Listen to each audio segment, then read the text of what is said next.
America के राष्ट्रपति Donald Trump एक बार फिर अपने टैरिफ फैसले को लेकर सुर्खियों में है और एक ऐसा फैसला लिया है उन्होंने जिसने पूरी दुनिया का ध्यान अपनी ओर खींच लिया है।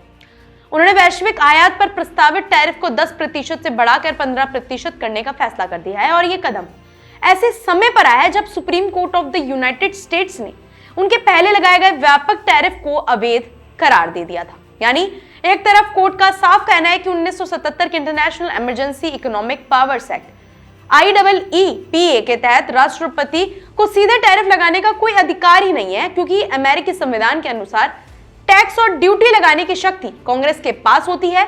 और दूसरी तरफ ट्रंप ये दिखा रहे हैं कि वे अपनी ट्रेड पॉलिसी से पीछे हटने के मूड में बिल्कुल नहीं है। सुप्रीम कोर्ट ने 6/3 के बहुमत से कहा कि IEEPA राष्ट्रीय आपातकाल में कुछ आर्थिक प्रतिबंध लगाने की अनुमति देता है, लेकिन इसका इस्तेमाल व्यापक आयात शुल्क लगाने के लिए नहीं किया जा सकता, जिसके बाद पहले लगाए गए टैरिफ इनइफेक्टिव हो गए थे और ये उम्मीद लगी थी कि भारत जैसे देशों पर शुल्क घट सकता है। याद करें, पिछले साल अमेरिका ने भारत पर 25% रेसिप्रोकल टैरिफ लगाया था और रशिया से तेल खरीदने के मुद्दे पर 25% अतिरिक्त टैरिफ जोड़ दिया था, जिससे कुल शुल्क 50% तक पहुंच गया था। बाद में फरवरी 2026 में अंतरिम व्यापार समझौते के ढांचे पर सहमति के बाद इसे घटाकर 18% तक कर दिया गया, जिससे व्यापार में कुछ राहत आई। लेकिन अब 15% ग्लोबल टैरिफ की घोषणा के बाद भारतीय निर्यात पर प्रभावी शुल्क लगभग 18.5% तक पहुंच सकता है। सुनने में 0.5% ज्यादा छोटा आंकड़ा लगता है, लेकिन बड़े पैमाने पर व्यापार में यह करोड़ों डॉलर का फर्क पैदा कर सकता है। इसका असर textile, pharma, auto parts, steel, chemical और इंजीनियरिंग गुड्स जैसे सेक्टरों पर पड़ सकता है, जहां अमेरिकी बाजार भारत के लिए बेहद अहम है। अगर लागत बढ़ेगी तो भारतीय कंपनी को ये या तो अपने मुनाफे में कटौती करनी होगी या फिर कीमतें बढ़ानी होगी, जिससे कंपटीशन कम हो सकता है। दूसरी ओर ये टैरिफ अभी 150 दिनों के लिए लागू रहेगा और इसे अस्थायी बनाने के लिए ट्रंप प्रशासन को कांग्रेस से मंजूरी लेनी होगी, इसलिए कानूनी और राजनीतिक अनिश्चितता अभी भी बनी रहेगी।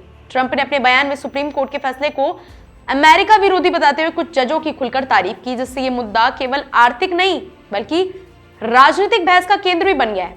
अगर कोर्ट ऑफ इंटरनेशनल ट्रेड पहले वसूले गए टैरिफ के रिफंड का आदेश देता है तो प्रशासन को अरबों डॉलर लौटाने पड़ सकते हैं, जो एक बड़ी वित्तीय झटका होगा।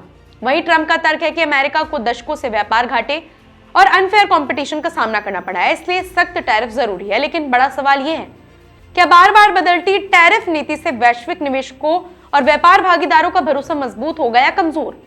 भारत और अमेरिका के संबंध रक्षा, तकनीक और राजनीतिक सहयोग के लिहाज से मजबूत है, लेकिन व्यापारिक मोर्चे पर यह उतार चढ़ाव नई चुनौतियां पैदा कर सकता है।